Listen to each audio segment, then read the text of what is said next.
Welcome back, everybody, to the podcast. This week we are here with Breck. Hello, Breck. Good to have you here with us. Good to be here. He's one of the members here at Hansful. We are continuing our discussion on biblical characters throughout the Bible and their relationship with God, how it can help you in your own relationship with God. Last week we talked about Joshua and his buddy Caleb, and the whole incident of the spies being sent into the land of Canaan, and how Joshua and Caleb were some of the only guys, really the only two guys out of the spies who were sent, who had faith and trust in God that he could carry them through what he said he would carry them through. Today we're going to continue that and look at the life of Joshua really stepping into that role.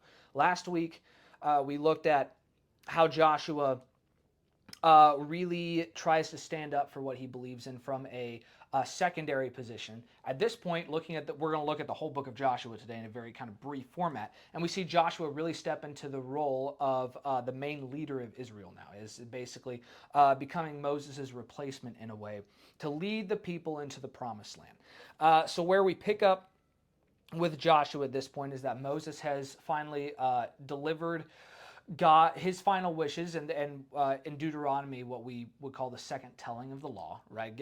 Moses has given his send off on what the Israelites need to do, and now it's up to Joshua to lead them into the land of Canaan. So Joshua begins and ends this book with what you might call motivational speeches of some sort, right? And we see him get off to the right start here, and we see that through this whole time. Remember, just for context, Joshua has been wandering in the wilderness with the rest of the Israelites for 40 years now. He's a much, much older man, maybe in some ways has more excuses to be a more senile man than he was at the time we saw him last in the book of Numbers. He's not, though. You look at him starting strong here, getting everybody amped up to go into the promised land. And in chapter 1 here, he says in verse 5, he starts trying to remind them of what's going on. And God is talking to him here. And God is, first of all, amping Joshua up. And he says in verse 6, "Be strong and of good courage, for this people you shall divide as an inheritance in the land which I swore to their fathers to give them. Only be strong and very courageous, that you may observe and do according to all the law which Moses my servant commanded you. Do not turn from the right hand or to the left, that you may prosper wherever you go." And so Joshua gets right down to brass tacks here. You continue the chapter and jump down to, now Joshua is basically relaying God's orders to the people of Israel. They're camped on the banks of the Jordan. We have so many songs about being camped on the banks of the Jordan, right? This becomes a huge metaphor for what's going on. Yeah. And you see that Joshua passes that on when he says, "Everybody get ready." And verse 13 here, "Remember the word which Moses, the servant of the Lord, commanded you, saying, the Lord is your God. The Lord your God is giving you rest and is giving you this land." And so we see that kind of consistency, and we can learn a lot from Joshua.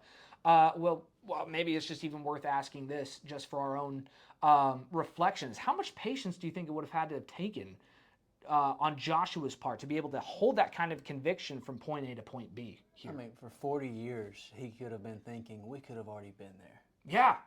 But if he had that thought, it wasn't motivating him. Right. His motivation was to serve God. Right. Exactly. And that is a huge difference, right? Because a lot of times we want to do what we think God has planned, right? Even if we know he has it planned, but we want it done now, right? We want it done in our own time. We're going to see an example of that here in a second. For sure we will. For sure we will, yeah. And so now the things are ready. Joshua is ready to go, just as ready as he always has been. And there's no sign of impatience with that right now. So the first city that the Israelites are called to take over is Jericho. I was about to say Joshua, but it's not. Joshua's the leader. Jericho, the city of Jericho. Now, there's this famous scene where the Israelites cross over the Jordan River in a similar way to how they crossed over the Red Sea, right? Instead of the waters going up in two big walls, the waters roll back to let everyone through, right? So there's that miracle. But you get this famous account of the city of Jericho being taken over. And you get this very fascinating character that we could do a whole nother series on. It's the character of Rahab, who is a prostitute living in the city walls, right? Which sometimes we picture as a nice little apartment, somewhere in a city wall or something. It wasn't. It was actually the part of the city that got filled in with debris whenever you needed to kind of strengthen your wall. So it wasn't with a thatched roof and everything. It wasn't a great scenario. She's the town prostitute, ends up hiding two of the Israelite spies who are coming in to scout out the land, saves their life, is willing to hide them from the guards, and gives them information that they need. And as a result, the spies promise her safety whenever they come back. And there's this interesting thing that Rahab says to them, where she says here in verse 12, "Therefore I beg you, swear to me by the Lord, since I have shown you kindness, that you may also show kindness to me in my father's house." She asked them to spare her father, but you look in verse 11, we see why. You back up in the conversation. And she says, "As soon as we heard these things, that is the city of Jericho, our hearts melted, neither did there remain any more courage in anyone because of you. For the Lord your God, he is God in heaven, above and on earth beneath." And so we get this kind of picture with Rahab, right? Where we see that there's a clear recognition from everybody that what Joshua is doing with these people is not by his own power, right? It's pointing to someone different. And what I'd be interested just to get your thoughts on this is what are some ways, or what can we learn, I suppose, from the fact that Joshua is just such a pivotal character in this whole book, and yet the first thing a stranger recognizes from him is not Joshua, but it's God. How much of a lesson is that for us? Yeah, when we're living, the first thing that folks should see is Jesus in us. Mm-hmm. We should be living for him so much so, like Joshua was living for God, that they cannot miss it. Right. And that's how it was with Joshua. He's leading a country of a mass of people, and he's got all these responsibilities, yet he is making sure to put God first. Mm-hmm. Exactly, yeah. And we sort of almost see this, there's this mark in leadership that is repeated over and over in the Bible, and we see this with Joshua, and that challenges what our idea of leadership is, right? And we see that a leader, as God would have a leader be, is someone who does not put himself first, right? And is not a leader for his own sake or for his own power. He's a leader putting himself last, right? God's leaders put themselves last, and they end up enabling not only God's will, but of course all the other people that God is using, right? Because Joshua is mobilizing an entire nation here. And so we see a small example of that in what Rahab recognizes. We don't have time to dive into the entire story, but long story short, God commands a very unorthodox way to take over Jericho, right? I don't know about you, but I would feel a little bit crazy if I was just walking around a city over and over without doing anything, without keeping it under siege, without whatever, right? It's kind of a weird scenario. Yeah, definitely. For sure. But famously, they take a week to march around the wall once a day and then leave, come back and do it again. And then, of course, on the seventh day, they march around it 7 times and give a great shout, blow the horns and everything. And the walls come tumbling down, as Right. the verse says. Right? Right. I used to love that song as a kid. Oh, yes. Yeah. I don't know about you. Rahab and her family is spared. So Jericho becomes kind of this first rah kind of victory. Right. It's a miracle of a kind of a victory.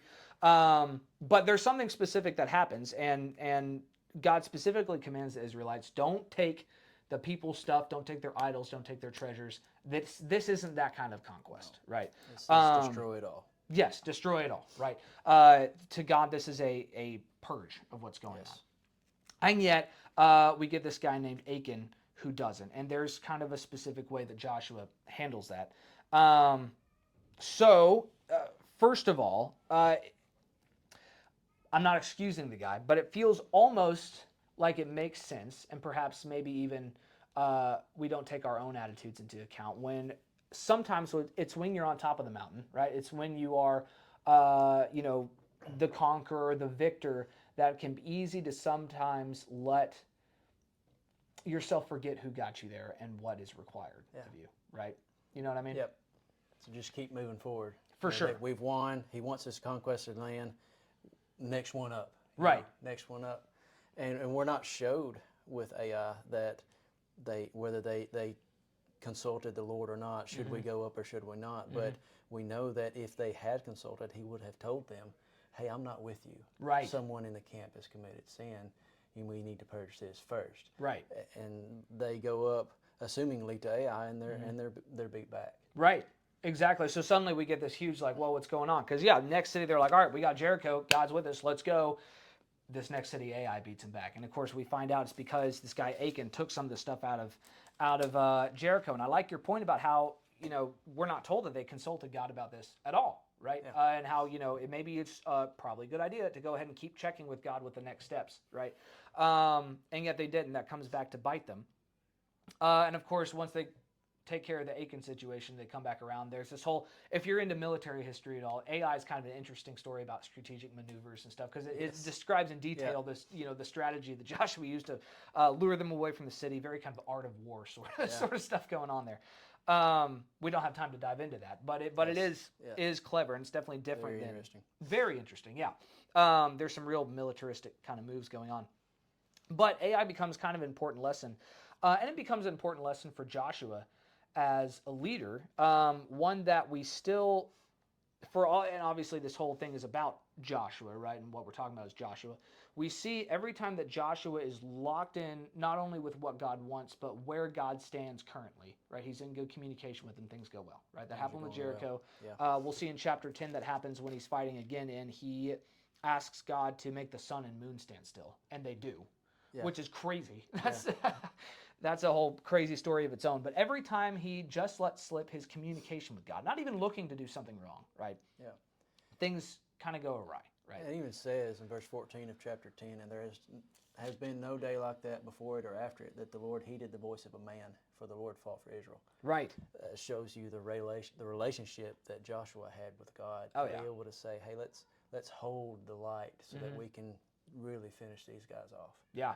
It's it's telling. Sometimes we don't quite give enough credit to how special that situation was. But we don't see the prophets do that, right? We don't see even Moses do that. And so we see, that God, heeds the voice of a man when he requests that happen, which is pretty significant. So we see, obviously, things go really well for Joshua when he's locked in with communication with God in particular. Yes. When he stops communicating, we get that mistaken AI, which he fixes, and he gets, reaches back out, right. Gets back in touch, turns it around. We also get this situation here where he is tricked into making basically a peace treaty with someone that he didn't mean to. That's a whole other story of its own. But another situation where people tricked him into thinking that they were vagabonds from another country when they were locals right there. And he didn't that they are supposed to purge from the land. Right, exactly. And he didn't consult God about that. Right. So he got bamboozled as a result. Right? So even with Joshua, who is one of the few men who God, heeded to stop all natural elements from their normal course that he set them on, right? Which is a big deal. Yeah. Even Joshua, we see, gets off track from God's will every now and then. And it causes long-term consequences as a result. People get killed as a result. At least in the case of Ai. And that's, that had to have weighed heavy with Joshua, with his own people and his own failureship in leadership. But what can we learn from how Joshua handles those failures, would you say? Or how he realigns himself with those failures? We learned that he learned. Yeah. He paid attention, and he allowed himself to learn from his mistakes, and when he corrected them, he could learn what not to do, how to avoid this in the future, and he continued to push. Even though he messed up, he didn't get down. He continued to push to serve God. And that's kind of a huge deal with what we see with Joshua. Is he's not someone who throws his hands up. He's not someone who blames God about the whole thing, right? He's someone who learns, right, and is willing to learn. And it takes a certain amount of humility to do that, especially when you've been waiting this long, when you can tell you've had these certain amount of victories, and you feel like you. It can be easy, especially if we've spent a lot of time in what feels like God's will, to feel almost entitled, perhaps, to special treatment in some way. Joshua doesn't, right? And as a result, he adjusts himself as a leader, even as an old man. And sometimes it can be hard when you're, on top dog, so to speak, to accept that sort of failure and criticism. But if God is going to use you in that position, that's exactly what has to be done, right? And that's important for us to remember in our own homes, in our own churches, in our own businesses, or whatever else, right? Is back to the whole idea of leadership and leadership under God being one where you put yourself last, right? And Joshua does. Certainly in the areas where he fell short, and because of that, he remains a even stronger leader as a result. Moving on through the book, you get more accounts of different conquests, and basically Joshua spends the rest of his life leading Israel through various conquests of the land, and he gets them most of the way, but it becomes apparent that the next generation is going to have to pick it up and finish it out. Right. His buddy Caleb, we do see him pop up again, also an old man. He leads a whole entire conquest of his own, which becomes a really cool story of this old man taking over a place called Hebron. Right. And so there's a lot of records of different lands that were divided and taken over and things like that. But you jump to the end of the book here, and we see that the work for Joshua is done, right? He has finally been used for what God intended for him. And in the same way, Moses gave the Israelites a farewell address. Joshua has led all these people through so much, right? Has trained basically at this point 2, maybe even 3 generations of people in the way of not just combat and not just establishing civilization in a place, but also the law of God, right? And who God is, and what his power is, and how to trust him. That's been such an important theme with Joshua this whole time, is trusting God, right? Even during his failures, to trust that there's a solution God can provide to what's going on. And the picture is bigger than what he's able to see and willing to act on that. That's been a running theme throughout the entire thing, whether he's a young man or an old man. And in chapter 23 and 24, we get this really powerful, really punchy kind of farewell address that Joshua gives himself. That is much shorter than Deuteronomy is. So he's a shorter spoken man than Moses, evidently. Yeah. But he really gives Israel a charge to not forget who they are, which we see they very quickly do anyway. And still, in the same way that he charges them not to forget who they were, he charges us not to forget who we are either. And so he has, this very famous speech, and we'd encourage you to read it. It's just the last 2 chapters of the book of Joshua. But he has this really essential line: choose this day whom you will serve, right? And so he has not only just advice and requests for Israel, but also really a challenge, right? And a challenge to rise to the occasion, wouldn't you say? But what do you make of what Joshua has to say to the people of Israel here at the end of his life? Yeah, he says in chapter 24, the end of verse 15, he's told them, choose this day who you will serve. He says, but as for me and my house, we will serve the Lord. Mm-hmm. That's a very powerful statement to say. It's not a light thing to choose to serve the Lord. Right. There's a lot involved. Mm-hmm. But what I wanted to bring out is, yes, he spoke the desire and the decision to serve the Lord. But you can see he's an old man here. Mm-hmm. He made this decision a long time ago. Oh, yeah. You can see it through his life. Mm-hmm. He lived it. Mm-hmm. Not only did he make that decision, he lived it. Mm-hmm. That's what we've got to do. Absolutely. We've got to make that decision and not only serve him with words, saying, mm-hmm. Lord, I serve you, mm-hmm. but you've got to live it. Right. You got to walk the talk. Right. For sure. Yeah, because there's plenty, this is one of those verses that we like to kind of cross-stitch on a pillow or like put up in a nice, cute little frame in cursive or something up in our houses, right? Yeah. It's a lot harder to live it, especially when he's asking us to be honest with ourselves and our own failures and weaknesses, when he's asking us to give up things that we don't want to give up, when he's asking us to step into scary territory. When we feel like, in this case, Joshua can make the argument that maybe he's past his prime, right? Maybe he's asking us to step into territory that we feel like we're way past our prime on. Or maybe that we feel like we're not even close to ready for yet. We got to wait for a while. Or maybe that we feel like belongs to someone else, right? It just isn't our job. And what God calls us to do is to choose this day whom you will serve anyway. And we see over and over in the case of Joshua, just like with Moses and Jacob and Abraham and everyone else, is that if it's the more difficult thing to do, or obviously the more morally challenging thing to do, it's probably the thing God is calling us to do, right? And that's exactly what Joshua is pointing out here. So great talking with you, Brett, about Joshua. Yeah. And everything here. We will move on to the book of Judges and do some highlights on the Judges next time. But thank y'all for sticking around. Again, this is all very kind of broad overview. We'd encourage you to read this on your own and for your own. But we'll keep plowing through. In the meantime, thank you for listening. Be sure to like and subscribe and keep in touch for more content like this. And we will see y'all next time.